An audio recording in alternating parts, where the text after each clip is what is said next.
बोलिए गुरुदेव की जय। आज का सत्संग कबीर साहिब की वाणी अवधू माया तजी ना जाई पर लेने का विचार है। देखिए, कबीर साहिब जो पूर्ण परमात्मा हैं हुए हैं, जिन्हें उनके शिष्यों ने कहा वो पूर्ण परमात्मा है। हम लोगों ने उनको एक संत के रूप में देखा, समाज सुधारक के रूप में देखा, किताबों में पढ़ा। उनकी वाणी को जब हमने पढ़ा तो पता लगा कि ये वाणी इस दुनिया की वाणी से बहुत ज़्यादा ऊंची है। तो कबीर साहिब ने अपनी इस वाणी के माध्यम से उन लोगों को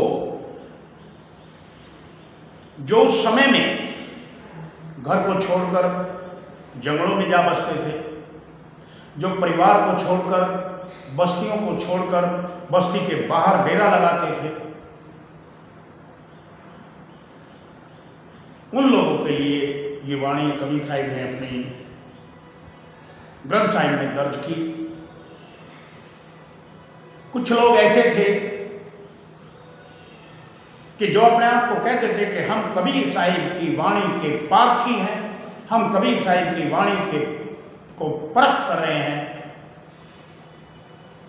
कहते हमारे अंदर जो काम, क्रोध, लोभ, मोह है, इनको छोड़ देंगे तो हम परमात्मा हो जाएंगे। और बहुत तरह के उनके समय में योगी, यति, तपसी, सन्यासी उस समय में बहुत ज़्यादा थे। आज के समय में तो केवल योगियों का, यतियों का, तपियों का, सन्यासियों का आज के समय में नकल करने वाले हजारों की तादाद में हैं। लेकिन योगी, यति, तपसी, सन्यासी जो कर्म से थे, ऐसा भी आज के समय में कोई कोई बिरला है। लेकिन उनकी नकल करने वाले हजारों की तादाद में हैं, जो उनका चोला पहन करके अपने आप को ब्रह्मचारी, अपने आप को तपी, अपने आप को यति, अपने आप को सन्यासी कहने का दंभ भरते हैं और मन से राजनीति करते हैं, मन से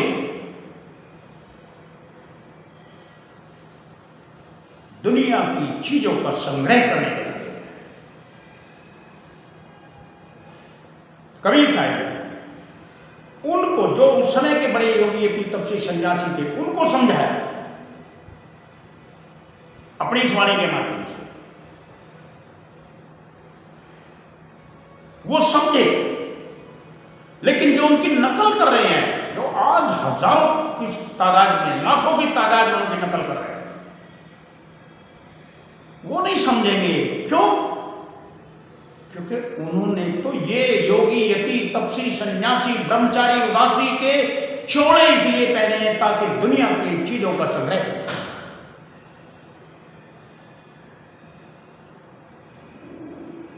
जबकि योगी, यति, तपसी, सन्यासी, ब्रह्मचारी, उदासी, पारखी, ये लोग उस समय में इसलिए ये अपने आप को बनाते थे कि हम परमात्मा से मिलना चाहते हैं। ये अंतर है पहले में और आज के समय में।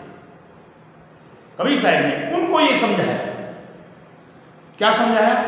अवधू माया तजी न जाई। उनके पास कुछ लोग पहुंचे जिन्होंने घर बार छोड़ दिया, जिन्होंने काम वासना पर अपना अंकुश लगाया, जिन्होंने क्रोध पर अंकुश लगाया, जिन्होंने लोभ और मोह पर अंकुश लगाया, वो सब पहुंचे और कबीर साहिब से उन्होंने कहा कि साहिब, हम घर छोड़कर वैरागी हो गए, दुनिया छोड़ दी, और जो हमारे अंदर विकार हैं, काम, क्रोध, लोभ, मोह, अलग अलग, उनको हमने छोड़ा, परमात्मा से हम फिर भी नहीं मिले। तो आप बताइए, हम कैसे परमात्मा से मिल सकते हैं?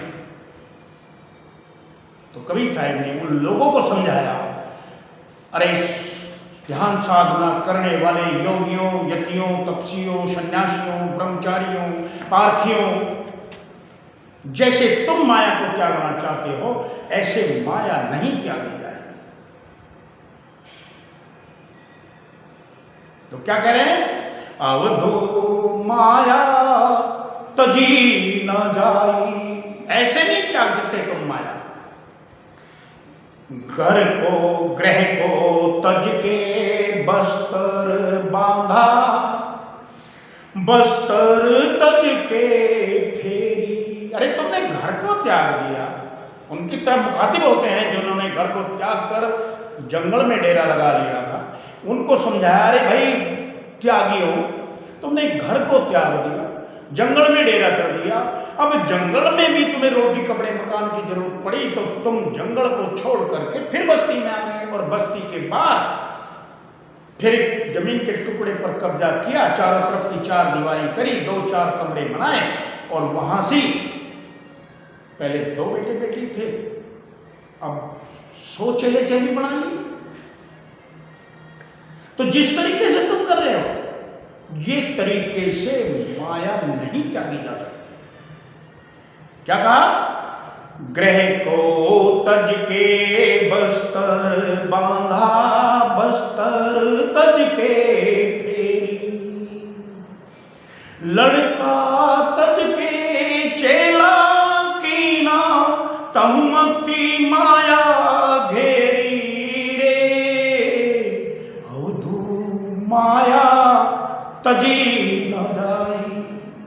जिस तरीके से तुम परमात्मा को प्राप्त करना चाहते हो और कहते हो माया ने हमें घेर लिया है, माया को हम ऐसे त्याग रहे हैं, कह रहे हैं इस तरीके से घर को छोड़ करके बाहर जाने से तुम्हें माया का त्यागी नहीं कोई कह सकता। ना तुम माया तुमने त्यागी है, क्योंकि माया को हम बाहर ढूंढ रहे हैं। माया को हम दुनिया में देखते हैं, कहीं कनक कहीं काम, उनसे बचना चाहते हैं। असल राज क्या है आगे बताएंगे। कबीर साहिब कहते हैं ये तो तुमने ठीक ऐसे कर लिया कि पहले बेटा बेटी छोड़ ली, फिर चेले चेली बना लिए। तो ये कैसे हुआ? जैसे बेल बाग में उलझी। भाई एक बेल, जैसे एक बेल है, और वो कैसे, जैसे आकाश बेल होती है जो पेड़ों के ऊपर चढ़ती है, पीले रंग की होती है, और वो उसके कोई डाल मूल फल नहीं होता, और वो जब चढ़ती है उस पेड़ पर तो वो उस पेड़ की डाली डाली पर, पत्ते पत्ते पर ऐसे ऐसे ऐसे ऐसे घूम घूम के पूरी तरह पेड़ पर कब्जा कर लेती है।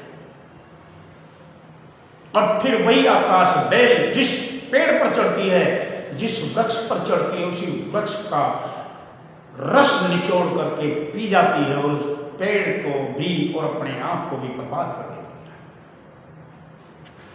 तो यहां कवि साहब कह रहे हैं जैसे बेल बाग में उलझी, माही रहे और जानी, उसमें वो उलझ जाती है।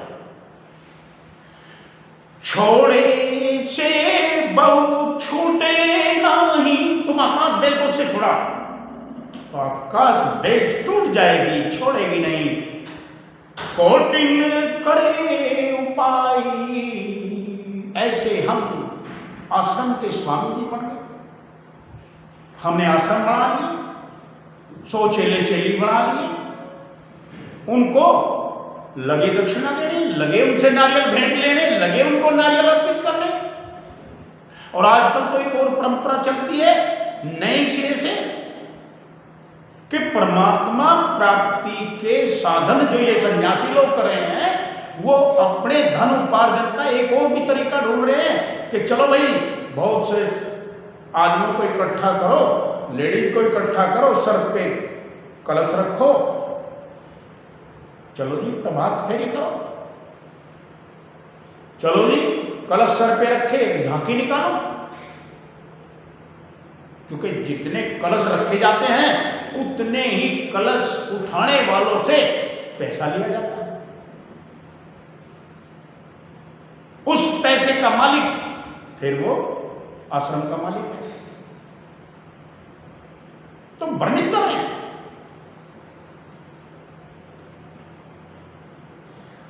जैसे बेल बाग में उलझी माही रहे उलझाई, और छोड़े से वो छूटे नाही।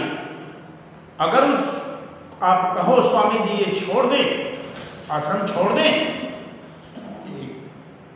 चाहे प्राण चले जाए आश्रम नहीं छोड़ेंगे।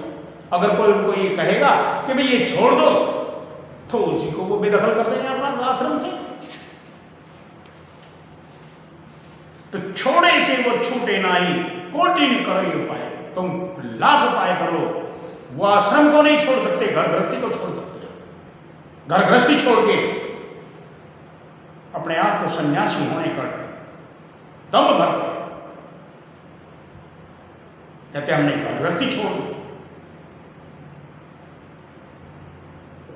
तो कबीर साहब ने कहा ऐसे नहीं तुम माया को त्याग सकते, ऐसे तुम माया त्यागी नहीं हो सकते। फिर आगे समझाते हैं, काम तजे तो क्रोध ना जाई।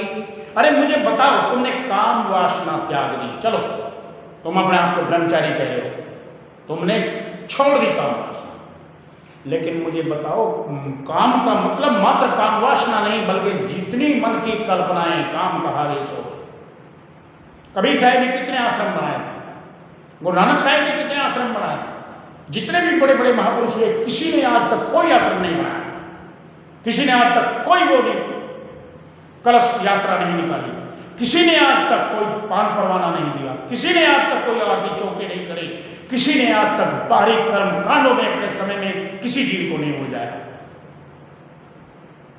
क्यों? क्योंकि वो सत्यवादी थे, वो सच की पूजा करते थे। और आज समय वो आया है कि वो चले गए और उनके अनुयायियों के पास वो सच की सामग्री नहीं है, वो सच का सामान नहीं है, वो सच की तालीम नहीं है, बस एक परंपरा। कबीर साहब ने कहा घट का चौका कर उजियारा। अरे घट के चौके का उजियारा अंदर में करो, अंदर में ज्योति जलाओ यहां पर बैठकर। और हम बाहर जला रहे हैं, बाहर ज्योति जला रहे हैं रात दिन। बड़े अफसोस की कबीर साहिब की वाणी को समझाई नहीं जा रहा। चारों तरफ एक दिखावा रह गया, एक बुला रहे हैं, बुलावा रह गया। सोचो समझो इस बात, जीवन को बेकार मत करो, जीवन बड़ा अमूल्य है। आगे कहते हैं काम तजे ते क्रोध ना जाए। अरे तुमने काम तज दिया, क्रोध तो तुम्हारे अंदर बैठा है ना, क्रोध नहीं गया। अब काम को त्यागने में पूरा पूरा जीवन लगा दिया, क्रोध बसा रह गया। किसी ने क्रोध को त्यागने में पूरा जीवन लगा दिया तो लोभ अंदर समा रहा है अपने आप को। बहुत ऐसे साधु मुझे मिलते हैं, बहुत साधु देखने में आ रहे हैं चारों तरफ, आप जिसको भी देखिए कहते हैं ये क्रोध ही है, ये काम ही है, ये लोभ ही है।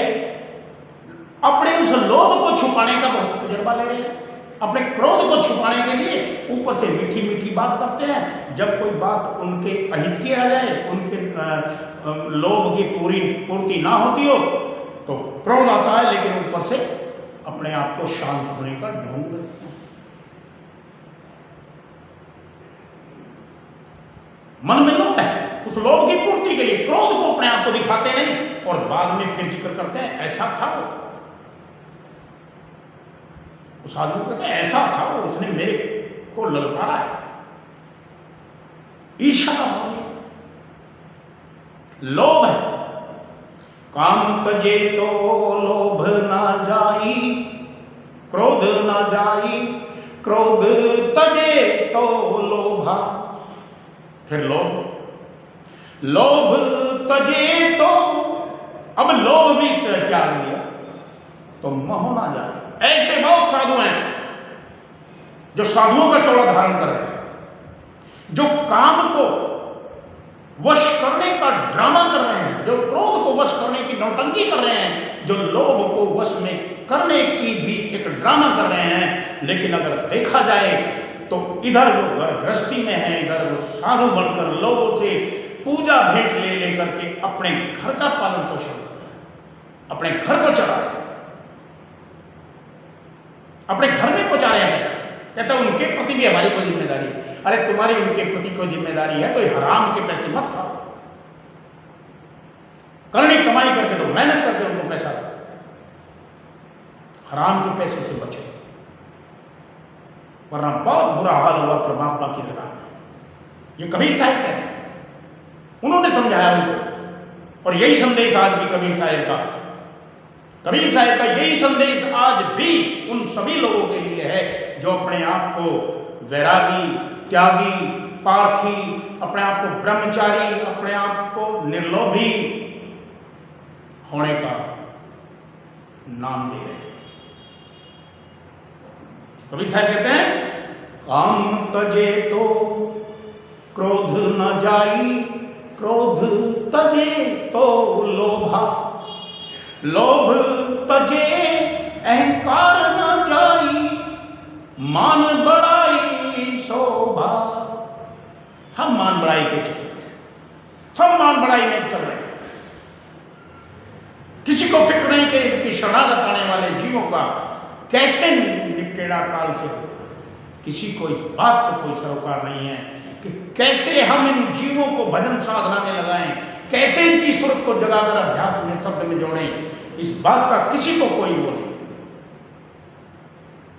और आजकल तो एक और विशेषता हो रही है कि दुनिया में लोग, कबीरपंथी लोग आरती चौका कर रहे हैं, करवा रहे हैं।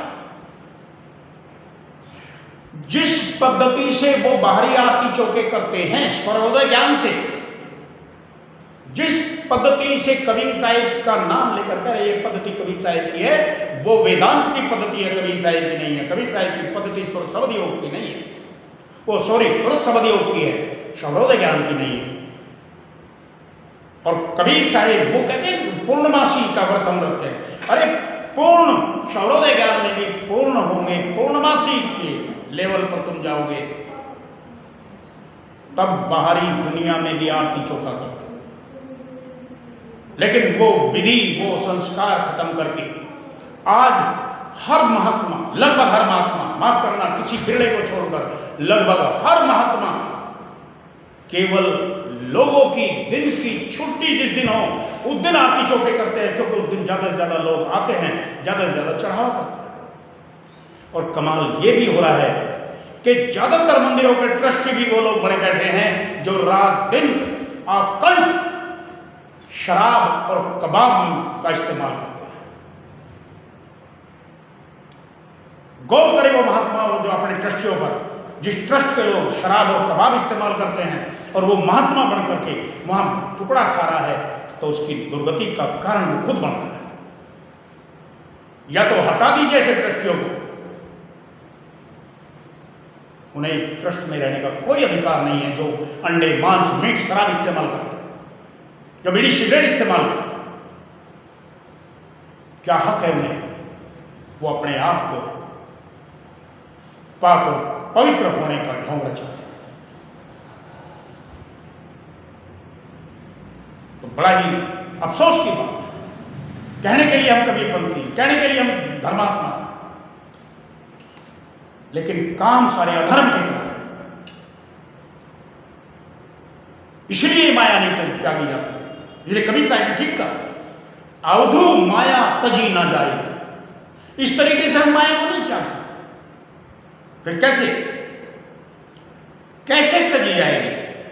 आगे कवि साहब कह रहे हैं, मन बैरागी माया त्यागी। मन से वैराग करो, मन से छोड़ दो उन दुष्कर्मों को, मन से छोड़ दो उन शराबी कबाबियों को जो हमारे मंदिरों के, कभी पंथियों मंदिरों के ट्रस्टी बड़े बैठे हैं। और कमाल की बात यह है, जो लोग जितनी गलत तरीके से पैसा कमा करके मंदिरों में आज कबीर साहिब की मूर्तियां स्थापित कर रहे हैं, मंदिरों में आज कबीर साहिब के भंडारे दिए जा रहे हैं, जो उन भंडारों में आकर खाना खाता है, उन भंडारों में वो खाना खाने वाला भी उन पाप का भागीदार है। क्योंकि जिसने वो गुनाह करके मूर्तियां चढ़ाई, जिसने वो गुनाह करके भंडारे दिए, जो उनमें खाएगा वो उनका अंशी होगा, उसका अंदर भी विकार आ जाएगा।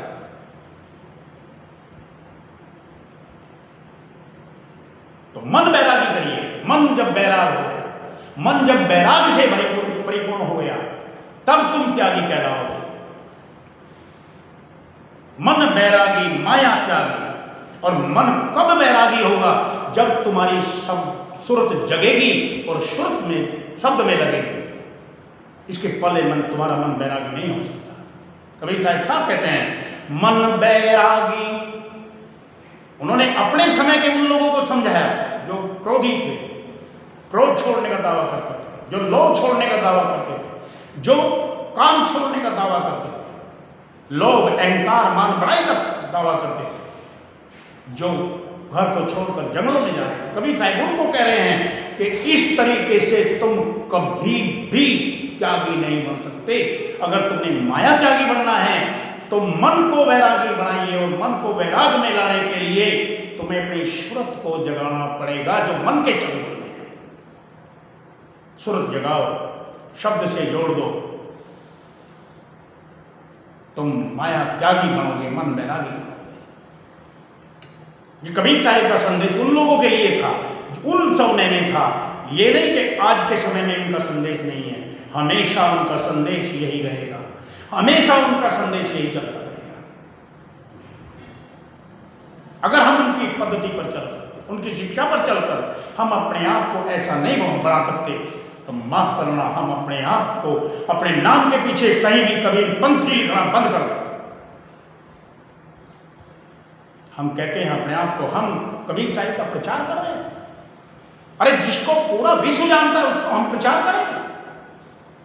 कबीर साहिब ने जिस तालीम की बात करी है, उस तालीम को अगर तुम समझते हो तो जीवों को दो, अन्यथा छोड़ दो यार, अंदर बड़ा भारी दुख उठाओगे इसके बदले।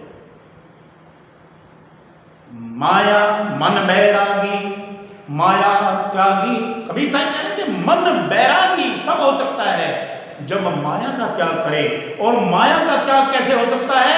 जब हमारी इस शरीर में रची बसी सुरत जो सोई पड़ी है उसको जगाएं। और उसको हम जगाएंगे कब?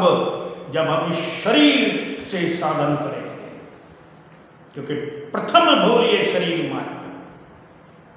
सबसे पहली भूल हम ये करते हैं कि हम बाहर कलम और कामनी का त्याग करके दिखाते हैं लोगों को। अरे साधना करो, छोड़ो इस तन को, छोड़ो इस जिस्म को। उसका नाम कोई लेता नहीं। भजन सिमरन का अभ्यास कोई करता नहीं, कोई कराता भी नहीं, इसलिए नहीं करता।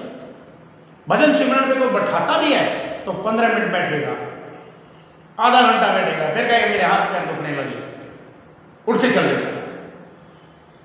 ऐसे ये मन बैरागी नहीं हो सकता। जब हमारे पैरों में दर्द हुआ, हम उठ के चल दिए, तो बाहर दुनिया में राज हैं, उनमें फिर रहे हैं। अरे भाई, मानव शरीर के अंतर में बचे रशे मन और सुरत को सिमटाव में लाओ। फैलाव को बंद करो। सिमटाव में लाएंगे तो हमारी अवस्था उस समय कैसी कैसी गुजरेगी, ये कोई भजन अभ्यास ही बताएगा। और जब यहाँ उसकी सुरत आकर टिक जाएगी समाधि अवस्था में, तब उसकी सुरत जगेगी। जब उसका मन यहाँ टिके, हमारा मन टिक नहीं रहा, हमारा मन टिक रहा है इंद्रियों में, इंद्रियों के भोग। तो माफ करना, मन बैरागी माया त्यागी, माया का ये शरीर है 5 तत्वों का बना है, अष्टांगी का बना है, 5 तत्व 3 गुण का बना है, इसको छोड़ो तभी तो माया त्यागी होगा ना। हम बाहर से माया को त्याग रहे हैं। कोई कहता मैंने बैंगन खाना छोड़ दिया, कोई कहता मैंने दारू पीनी छोड़ दी। अरे ये तो अशन व्यसन है जो तुम्हें पहले छोड़कर इस शरीर को इस लायक बनाना है कि ये भजन साधना कर सके, क्योंकि वो तामसिक भोजन है। हमें सात्विक चाहिए। इसके पीछे बहुत जबरदस्त अभ्यास की जरूरत है, बहुत जबरदस्त करनी कमाई की और समझ बूझ की जरूरत है। और ये समझ बूझ, ये करनी कमाई केवल कोई पूर्ण संत सतगुरु ही हमें दे सकता है। कच्चे और लोभी गुरु नहीं हमें दे सकते, जो कहते हैं चलते फिरते नाम लिए जाओ बस हो जाएगा बेड़ा, वो कच्चे लोभी गुरु। तो साहिब कहते हैं मन बैरागी माया त्यागी, शब्द में सुरत समाई। जब तुम्हारा मन बैरागी कब होगा? जब तुम शरीर को त्याग लोगे। ये शरीर कब त्यागोगे? जब भजन साधना है। और जब भजन तुमने शरीर को त्याग दिया, उसके 9 दरवाजों के ऊपर आ गए, तो सूरत जगी, और सूरत जगने के बाद तुम्हें परमात्मा की आवाज सुनाई देगी। उस परमात्मा की आवाज में अपनी सूरत को रमा दो।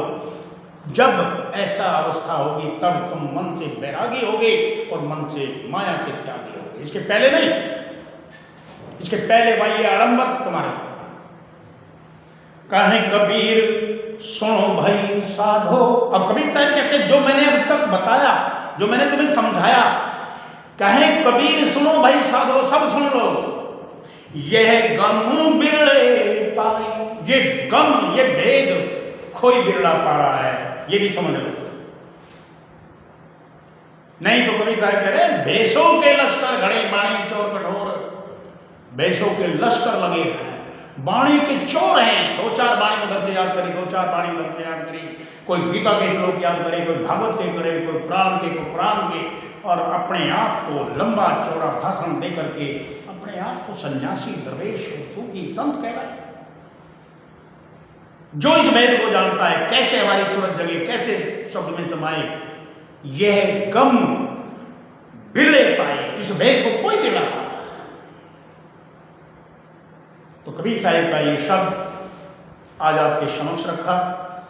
इस पर सत्संग कबीर साहिब ने जो हमें इस वाणी में समझाया, मेरा कहना यही है कि हम इस वाणी को पहले श्रवण करें, अच्छे से श्रवण करें, फिर चित्त के लेवल पर इसका हम सोच विचार करें, क्योंकि वो हमारा मेमोरी कार्ड है।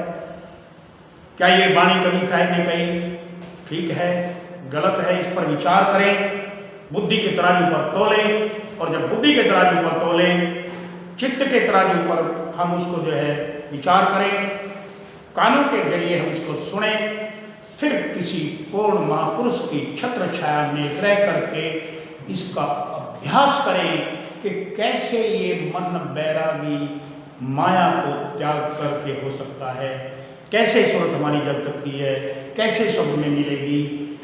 तब जब निधिध्यासन करेंगे तो कबीर साहिब ने जो वाणी कही है अपने आप शीशे की तरह साफ हो जाएगी, और फिर हमारा मन ये मान जाएगा कि हाँ भाई कबीर साहिब की ही वाणी सटीक है और यही सच्ची और सुच्ची है।